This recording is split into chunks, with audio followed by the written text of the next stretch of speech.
Welcome to the Purpose and Possibility podcast. This is your host, Laura Murphy, founder of Soul Body. Join me for inspiring conversations with people who are living on purpose, living into their purpose, and who just might open you up to new and bigger possibility. Welcome back to the Purpose and Possibility podcast. This is your host, Laura Murphy, founder of Soul Body. Your host here. We're here. Before we dive into today's episode, I just wanted to take a moment to acknowledge that the work that I do through Soul Body, the parent company of this podcast, takes place on the unceded and occupied territory of the Coast Salish peoples, including the territories of the Musqueam, Squamish, and Tsleil-Waututh nations. I highly, highly, highly encourage you to take a moment to reflect on the land that you work and live on, and do some research on what has gone on this land and what you can do to, one, acknowledge that, and two, begin to change that. Today's episode will be a short one, short and sweet, and it is with yours truly. So after I posted the last podcast, I feel, it's funny, I'm feeling very called to share more of what I like to call HEARTSPEAK. If you've come to any of my breathwork sessions, you know that I am very big on tapping into and connecting to the wisdom that sits within your heart. I believe that is the seat of the soul. I believe that your heart is always guiding you. And I like to call my heart talk HEARTSPEAK. So I've been called to do a little bit more of these types of episodes that I like to call HEARTSPEAK, which means they'll probably be a little bit shorter, but probably more focused on just like something that I am niggling on, or a topic that's coming up for me, or themes that I'm seeing. So today I wanted to talk about what it is to live boldly. So if you saw my Instagram post, shout out. If you're not following me, I'm soulbody.co on Instagram.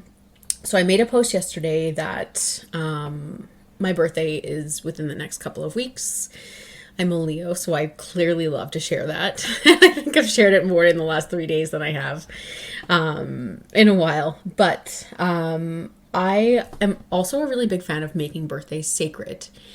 And leading up to that, I like to take some time to reflect on the year that was, and set some big, audacious goals and visions for myself as I move into the next year. And this year is going to be a big one because I turned 40. And I know society likes to tell women to shy away from, one, sharing our age, and two, aging, period. Fuck that. I am actually really excited to turn 40. I feel like there's this emergence that's happening that I'm just like not putting up with shit anymore, and I'm not doing anything that doesn't feel aligned. And, I say that, but I probably will end up doing a few things, but like, don't we all? Aren't we human? But I'm really embracing the idea of turning 40. So recently I sat down, I'm a really big journaler, and I just wanted to come up with kind of like a guiding theme as I step into this new milestone in my life and new era. And also harnessing the energy of just like what I'm feeling going on. And I don't know about you, but like, can you feel it? Something really big is happening. I feel like there's just big change, a big transformation. And I'm just feeling so ready to step into it. So what I settled on, it came to me in a breathwork session, 2 words: live boldly, with a period in between, so that when they're said separately, they are complete ideas, but when they're brought together, they just amplify each other. And I wanted to dive into what it is to live boldly and what I mean by that, and just, give you some thought starters on how you can begin to do that for yourself. It was really important for me to start living. I think it's crazy that a lot of us wait till retirement to live. I also think it's crazy that even science says we spend almost 50% of our time on autopilot. That is not living. That is coasting through life. That is not experiencing. That is not being in the moment. That is not living. I want to live. I really want to live and I want to experience. And it's really interesting. I had a conversation with my friend recently about just that. And she's like, you've experienced a lot. And it's true, and not all of it has been amazing. Let me tell you, a lot of it's been really challenging. But all parts of that make up who I am and make up the life that I've had and the experiences that I have and give me some really great stories to tell. And I don't think I would want it any other way, if I'm being honest. And I want life to be even more rich with experience and with pleasure and with joy and with connection. And I know with all of that, because we can't live from that place all the time, probably also comes heartbreak and sadness and difficulties. But that is the full spectrum of living. I think sometimes we spend so much of our time avoiding pain, and myself included, avoiding the pain that we are anticipating, that we don't live. We don't live and feel the full spectrum of emotion. Like, think about times in your life you may have had your heart broken and you're really resistant to putting yourself back out there because the fear of going through that pain again. And I know I've shied away from having, hard conversations with people who are close to me because, I resist the feelings of pain and discomfort. But they're also the full spectrum of living. So as I move into my 40th year, I want to live. And not only do I want to live, I just want to feel alive. And in that is also embracing the moments, the present moments, the little moments. I also did a mentorship last year in the height of COVID with Susie Batiste, who was someone who I've always really admired. So she's the founder of a company called Poopery, and she went bankrupt twice before she was 40, then became a self-made multi-millionaire. And I've just been really inspired by her journey. And she did a program called Alive, and essentially it's about just that feeling of being alive and what makes you feel alive. And it doesn't always have to be the way I define it. You can feel alive in so many moments, and it doesn't have to be, I feel most alive when I'm hopping on a plane and going somewhere and experiencing something new. But, coming from a time when COVID has not allowed us to do that, I've had to find other ways that will make me feel alive. Honestly, one of the things that make me feel alive these days is going to find a coffee shop to sit in and do some work in. That really makes me feel alive. Going for a walk makes me feel alive, as simple as that sounds, but literally just coming up with what are the list of things that not only bring you joy, but what makes you feel good? What makes you feel good in every situation? And it could be even just in the work that you do and how you relate to other people and how you communicate. Just get really, really, and I'm sorry, this is turning to a lesson, and this was supposed to be more about the theme that I'm having, but here we go. I'm just going to go with it. Just get really clear on what feels good and what doesn't. And how can you move more into that space of feeling good more often? And again, that doesn't mean avoiding pain and avoiding hurt and avoiding all the other things, but it just, moving toward what resonates with you and what aligns with you and what feels good. That is living. I mean, even the fact that we spend 50% of our lives on autopilot, like I'd said, that is you are the walking dead, essentially. And think about it. Think about how many times you've driven to your job or whatever, and you get there and you're holy shit, how did I get here? You blinked and you were there, and you didn't even you can't even remember getting in the car and driving, and you end up there. That is autopilot. And I think I've heard Joe Dispenza say we think so many tens of thousands of thoughts a day, and almost 90% of those thoughts are repeat thoughts from the day before. That's not living. So a question that I've been asking myself, if something's not really turning out the way that I want or the way that I envision, I just ask myself, how can I see this differently? Or how can I approach this differently? Because if I keep approaching it from the same way, it's going to get the same result. And it just helps me be open to the idea of something being different. And then I wanted to also talk about boldly. So the other half of this theme that I'm digging into for 2021 and as I turn 40 is just to live boldly. One of the things that I have witnessed in coaching women who are starting their business, and myself included, is how much we let fear and doubt and what other people think of us, or what we think other people are going to think of us, get in the way. And how it just astonishes me how people can allow themselves to play so small when they're here to do something so big and beautiful and meaningful and impactful in the world, yet we keep ourselves so small. And like I said, myself included, I am doing a deep dive exploration in my own self inquiry and my own breath work on just how I keep myself small, how I hide from myself. If you're on my email list, I also talked about this, that even just like the reckoning that I'm having with my career. So I left my dream job in February in the height of the pandemic. And I'm fortunate enough to be supported by, the quote unquote side hustles that I've been working and, work that I've been doing with somebody else.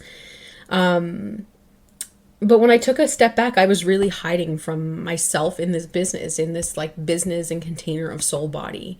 I've always kept it as a separate part of myself. So Laura, I've spent like 16 years as a marketer and picking up pieces along the way of business and of how people operate in business and just all these nuggets of information. And I've always kept it on one side of me because I always saw that as my career, and it wasn't what I wanted to do because I was always finding myself in companies that just didn't quite feel aligned and something always felt off center. Yet something kept me there. Fear, likely. And then at night, I would feverishly just be diving into spirituality and intuition and wellness and anything I could get my hands on. I've done every training you could possibly think of and any certification and all of that. But I've kept those two parts of my life very, very separate. And as I shared with my newsletter group, I've actually started bringing them together, which is something I've been doing anyways. But I've been starting to work one-on-one with people who are just like me, who are, wanting to develop, intuitive, conscious, creative businesses and want to mix the business with the spirituality. So I've been bringing those two sides of me together, which I've spent a lifetime in keeping them apart and thinking that business Laura couldn't sit with spiritual and intuitive Laura. And by doing that, I was always hiding a part of myself, and I don't want to hide anymore. And so I announced to my group that I'm offering these business expander sessions through Soul Body. It's not going to be separate anymore. If you follow Soul Body for the breath work and for the self-inquiry, it is still going to be very much a part of it. But why hide? And I'm going to dive more into this on the reckoning that I've been having and just how I've been hiding and showing up even just because of what my body looks like and how I feel in my body and the unrealistic views that the wellness world puts on us and what success looks like and what shape it looks like. And for some reason in my head I thought I couldn't be successful because I was carrying weight, which in and of itself is a lot to unpack, I know. But I hide because of that. I hide because I'm not like other people, when that's okay. It's okay. And for me to live boldly is actually for me to be unapologetically myself and be okay with that. And if people don't like that, that is not my problem. That is not my problem. I am done with adjusting who I am to fit someone else's box. And to live boldly to me is to step more fully into who I am. And yeah, it's probably going to be a process. And it's probably going to be uncomfortable. And there's still going to be times when I'm afraid to show up fully as myself, whatever that looks like. But my guiding North Star light as I move into my 40th year on this earth side, is to live boldly. So I encourage you, you don't even have to take the same practices that I do, but just really think about how you're showing up and how you're living. And is it living? Or is it living for somebody else by someone else's rules? Or by your definition. And it's really interesting because I also wanted to dive a bit deeper into something that Tess said on an earlier podcast that really struck me. And I really think this is also a part of living, is that one of the things that I admired about that conversation is how she defined what success was for her. And success for her was being at the schoolyard gates at 3:00 every day to pick up her children. And she let that be the guiding light to what she created in her world, in her career. And she built that. And to her, that was living. That's what she was living. That was her living boldly. And it's really interesting, since I made the declaration to live boldly, the universe always like shows you little signs, or like, are you sure? So I had logged onto social media and I saw that someone I had gone through business school with, who was the same age as me, had just gotten appointed to this big job, like president and CEO of this company. And I was a bit taken aback when I saw the post, because, talk about comparison, and yeah. And I just had a moment of like, wow, we are the same age. We went through school at the same time. Look what she's doing. Look what I'm doing. And, then I have this moment of spiraling of like, oh God, I'm such a loser. Like, my life doesn't look anything like that. I like quit this perfect job to like pursue what was really in my heart. What am I doing with my life? That sort of thing. And it spirals. But the beauty of it is I was able to stop myself from going too far. I let myself have a moment of just like, what the fuck are you doing with your life? But then I stopped and I said, no, like that is not my definition of success. Like, achieving that is not what I want. It has never been what I want. It is not my definition of success.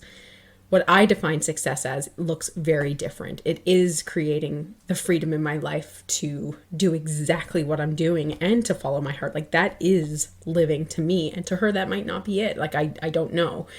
But, it took me back from the spiral that I was going on, but also just like readjusted, like, no, I do want to live by my terms, and I want to be the one who defines what those terms are.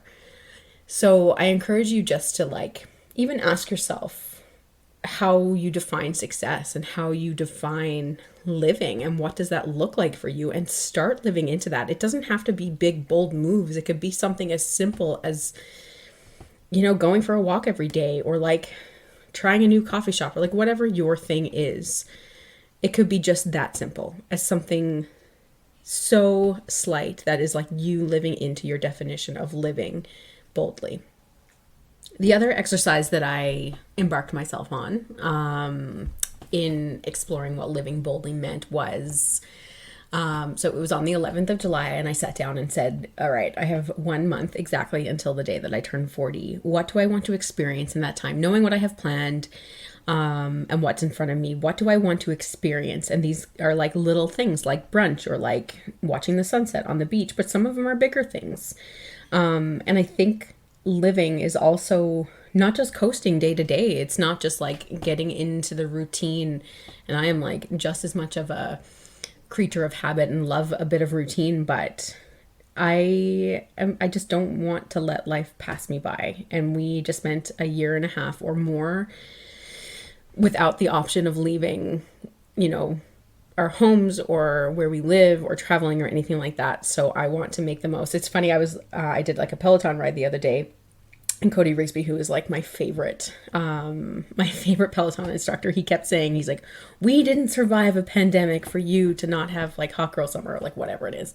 But he kept saying, we didn't survive a pandemic for you to, play it small or to like not live. So, what are the things that you want to experience? Ask yourself that, and like get tangible and push yourself beyond your limits. Like, what are the things that you dream of that you've always wanted to experience? And like, sometimes something as simple as putting them on paper can help put the wheels in motion to make it happen. So I will leave you with that. That is this week's episode. It's shorter, it's sweeter, and it's one of these HEARTSPEAK topics for me. So until next week, just explore what living means to you. Take care. From my heart to yours, thank you so much for listening to today's episode. If you like what you heard and the message resonated with you, please subscribe, leave a review, give us a 5-star rating. And if you think someone else needs this message, please forward it to them. For daily updates and inspo, you can follow us on Instagram at soulbody.co. Until then, I'll catch you next week.